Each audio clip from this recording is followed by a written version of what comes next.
So now that I've got my image reversed and transferred to my block, I'm going to start the carving.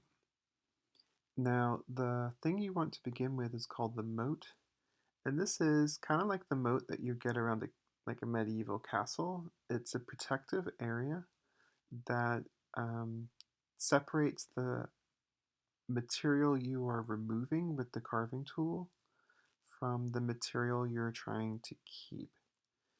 So the way to do this is to begin by going around the contour of an image area you're trying to retain, and you're going to angle the blade at about like a 30-degree angle away from the contour of the area you're trying to protect. And then you're going to come in the opposing direction at, again, about 30 degrees. And what you're going to end up removing is, like you can see right there, that little sliver of linoleum.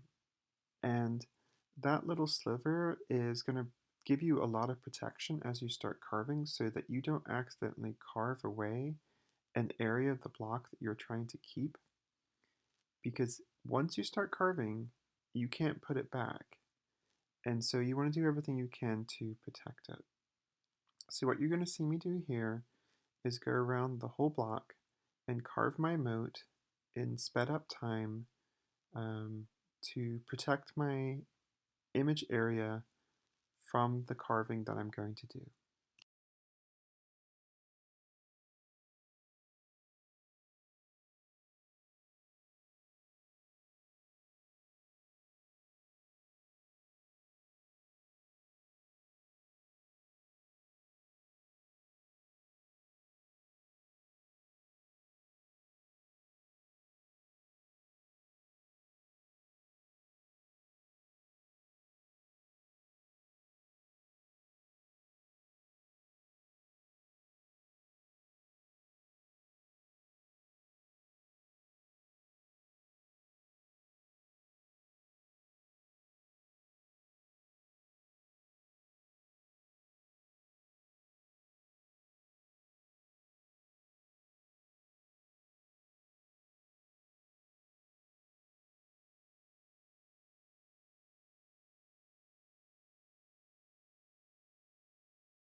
Now you can see that I've created my moat. Now I'm going to start carving. Now I didn't actually carve the whole moat around the whole block just so that I could get this video recorded, but I do suggest that you carve your moat around your whole block first before you start actually removing the linoleum. What I'm using here is my U-shaped gouge, and I'm removing the linoleum between my two moats in that non-image area. Notice how I'm cutting away from myself. Always, always, always, always, always, always, always, always, always, always, always, always, always, always cut away from yourself. Um, it's so easy to forget, and you're carving and you're moving this tool through the linoleum, and it's not always easy to get that tool through the material, and it's not uncommon to slip. The linoleum carving tools are, with the X-Acto knife, the two most common tools that create um, accidents in the classroom. If you have a bench hook or you want to make one, you can do so and employ that here. Bench hooks are not very expensive. It's a small device that latches onto your table that has a ledge you can push the linoleum against. You can also make one from two pieces of 1x4 or 1x3 and a piece of wood. That's pretty easy information to find online. You can see how as I'm carving, I'm gently brushing the material away from the block. This is helpful.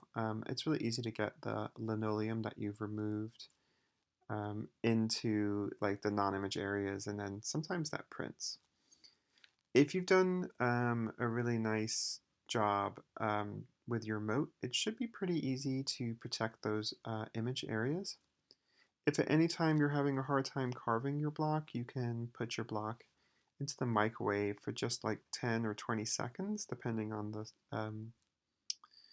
strength of your microwave, and that will soften up the material.